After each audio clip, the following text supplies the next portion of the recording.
Hey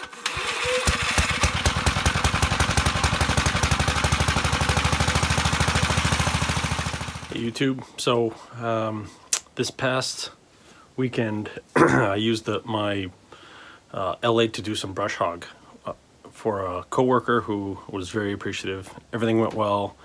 The L8, I literally had no gas in it, put gas in it, and literally fired up immediately because I keep the battery on it charged.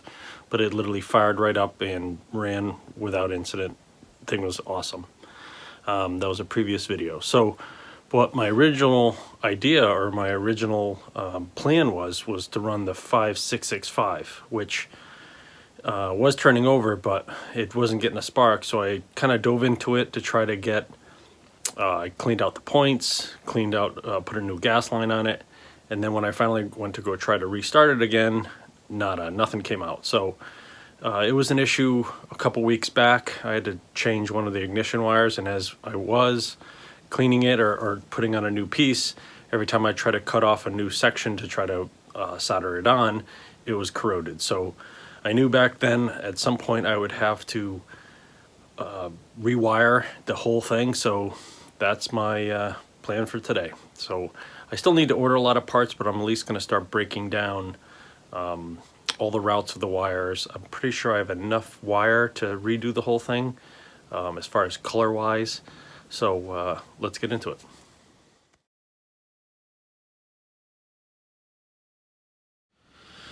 All right, one of the things I want to do is I want to just identify where all the lines go. I've never rewired a Gravely before.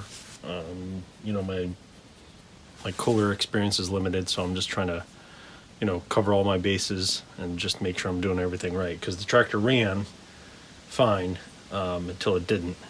So my guess is like this, where is it? This wire right here was the one that was I had to replace a couple weeks ago, and it was on this red wire.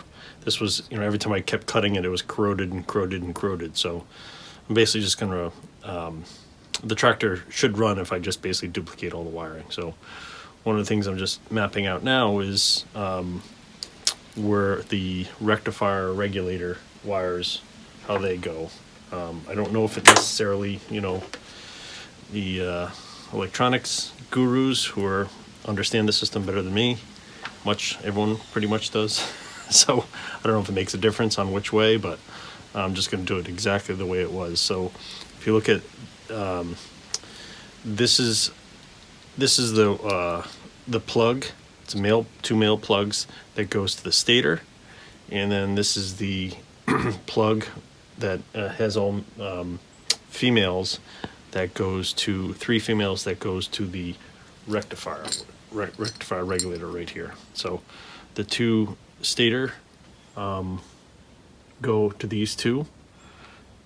So I just want to map out where this one is on here, which I believe it's the one on the left. So just did a continuity, listen for the buzz.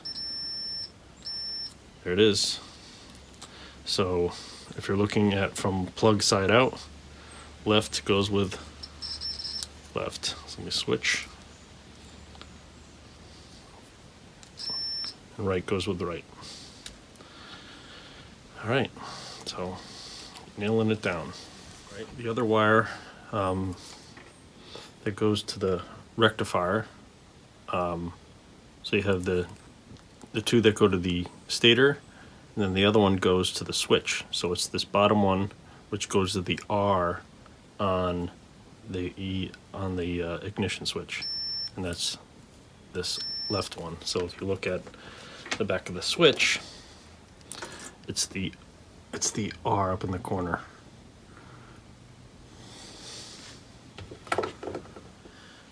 Oh, so the three plugs that I need to order, I think I'm going to order them off of Everyone's Told Me Electrical Depot. These are basically the three plugs that need to get ordered. So you have two males, three females, and four females. So back of the switch, the rectifier, the stator, I believe. So I just got to order those 3 plugs, because what I basically am going to do is just make a duplicate and not do anything to this, just basically make a new one using this as a template. Here's the ignition, and then here it is. It's the basically the eye on the switch.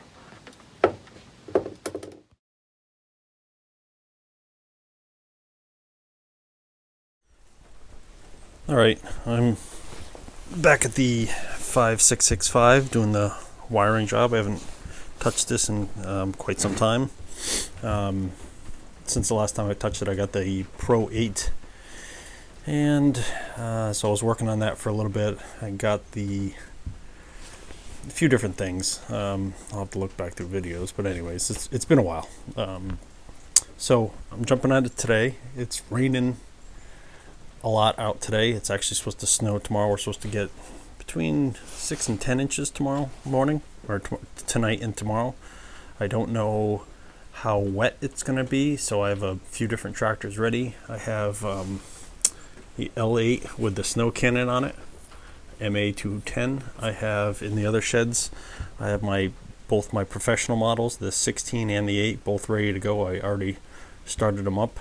I have the plow that attaches, the quick hitch plow, ready. I have the quick hitch snowblower ready to attach, depending on the type of snow that we're going to get. So I'll probably run one of those tomorrow if I can, and we'll just see. But if I can get this one running as well, what I plan on doing is getting it running and attaching it to another snow cannon, which I have over there. So I need to make a crank handle for that one. I don't have one. I still need to attach it for this one, but I got the bracket for the handle for the crank yesterday or a couple days ago from a friend. So we're getting ready. So so what I've done so far is I took I gotta find it, the old wire harness. Excuse me, everything, all the wires are caught. So I got the old wire harness. So let me lay this out. Let me set up the camera and be able to show you this a little clearer. It's tough to do it, to hold it in to show you.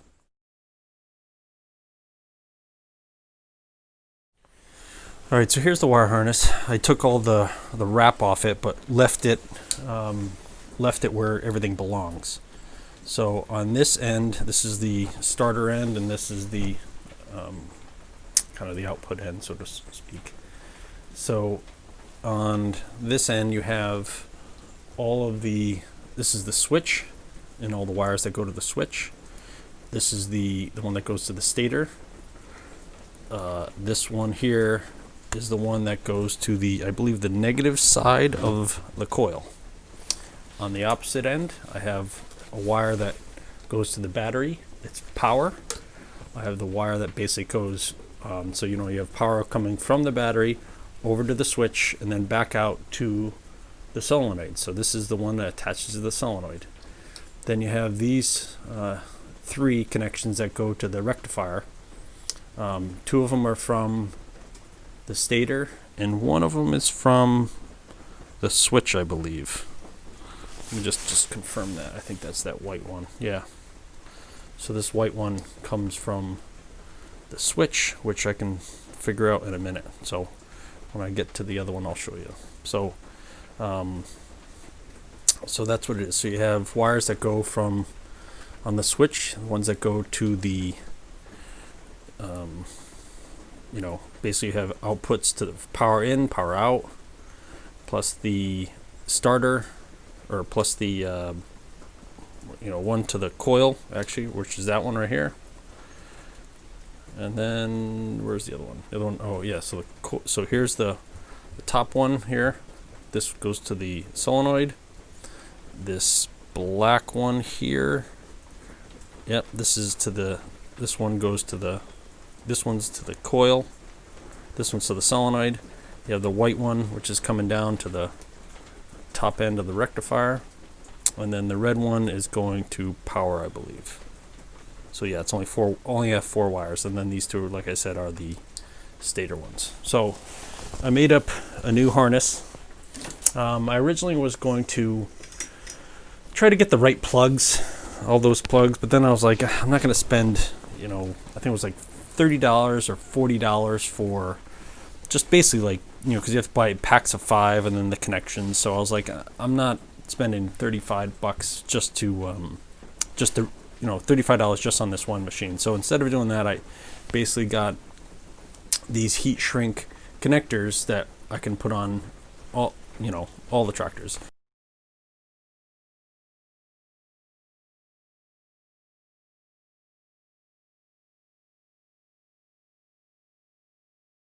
While it's not going to have the original look, as you can see here, I know it's going to work, and I can adapt it to all of the tractors. So I have a bunch of these male and female heat shrink ones that are I believe the case is nylon or heat shrink nylon. So after all of this is done, I'm basically going to hit it with a heat gun and it will shrink up on it. So what I ended up doing was, so basically I also bought a nice set of crimpers. These are a brand called Wirefy.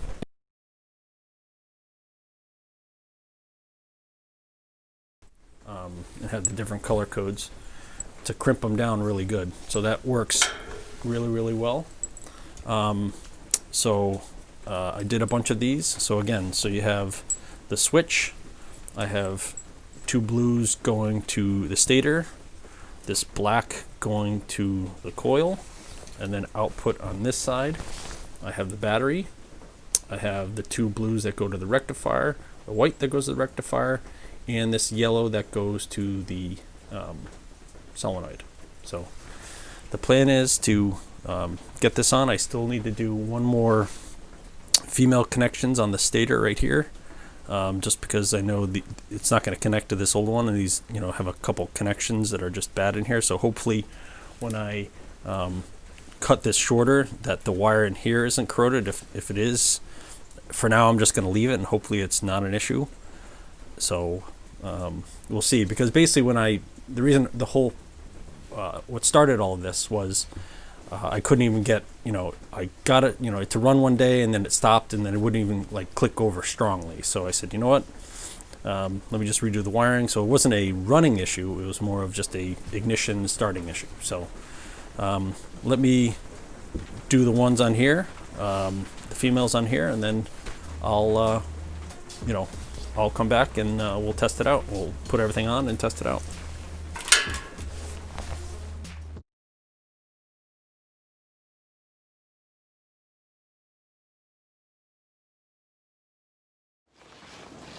All right, so what I did was, real quick, I basically I don't think it matters, but I could be wrong, so I don't want to, why change it if I don't have to. So basically what I did was, I just used the continuity to figure out which wire, because they're both marked the same color. So I don't think it matters, the AC coming through, but I just want to make sure I just basically keep it the same, basically because that's how it was originally set up. So I basically just marked it in that time-lapse video with, so basically just marked it in that time-lapse video of which wire from the stator goes to the rectifier, just so I know I have the same connections I did before. Now I'm going to put on the female crimps. Like I said, I like this brand. These are, like I said, these are, I believe, nylon, and not PVC, I think, is the cheap ones. So they work really, really well, and like I said, this crimper is just absolutely great. So it's the same nice firm crimp every single time. As you can see that, it's got a ratcheting mechanism in it, so I'm really happy with that. So let me do one, do the other. Probably the only thing you have to do is just make sure when you're crimping it, you're going, the anvils are flat or parallel with the the blade itself. So let's make sure it's in there, and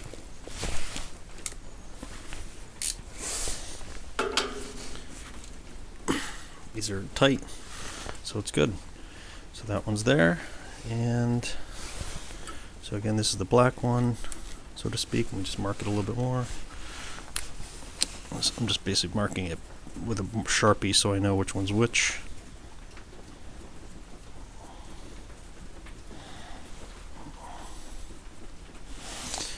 Alright, so that's that. And I think that might be it. Alright, so let me throw the key in just to keep it out of the way and get it organized. There is an orientation. Someone, I think Ralph said in one of his videos on these keys, there's a hole in the bottom. So he said you always put that to the bottom, so if there's any water in it, it drains it out, I believe. But no reason to say that's not a good reason, so I'm just going to do that.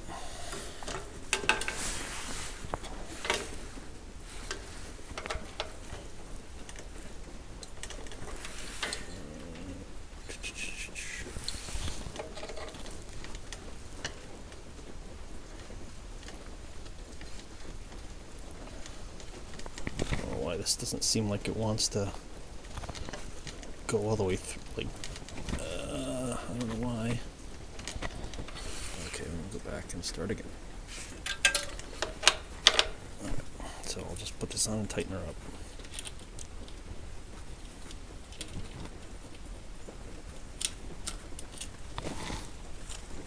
Alright, let's just snug on there. Alright, so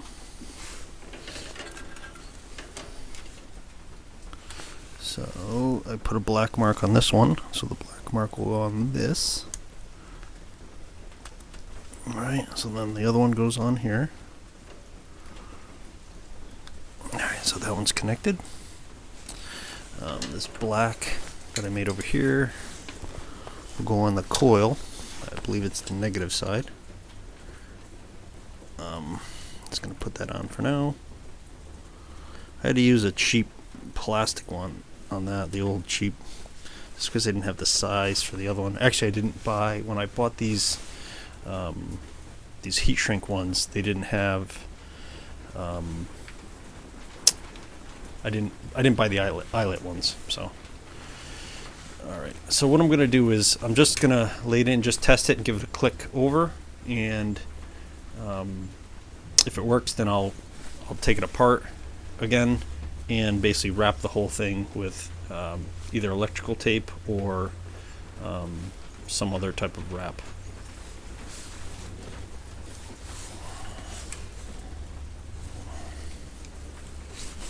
It's the white knocked over the blade. So let me move the camera a little bit so you guys can see.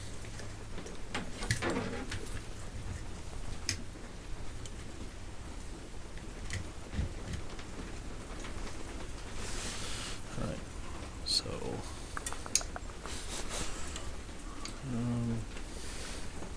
the white's going to go on the lower side. The lower side of the rectifier, which is right. Ooh, that might be a little tight. Alright, that's on there.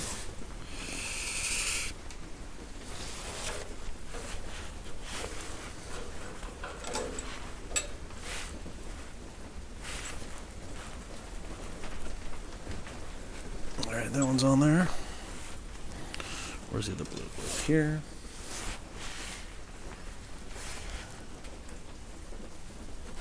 Alright, that's on there.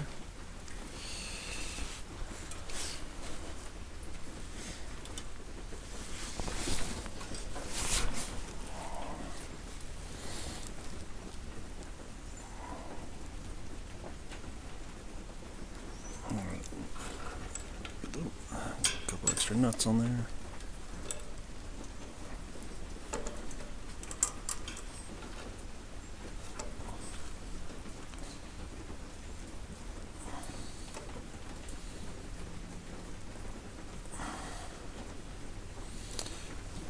Alright, so then this one. Just gonna this big red one's gonna go on the power side of the solenoid, the input side, I should say, along with this red wire.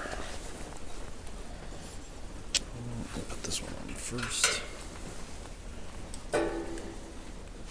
These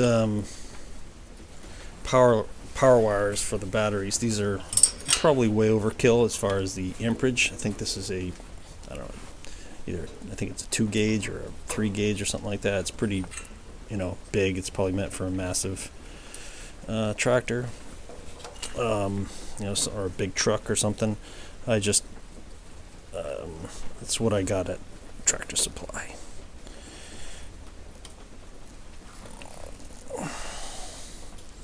Alright, I think I need a washer for that, so I'm going to stop the camera for now. I think I need a washer to help hold that one on. So let me go touch that one.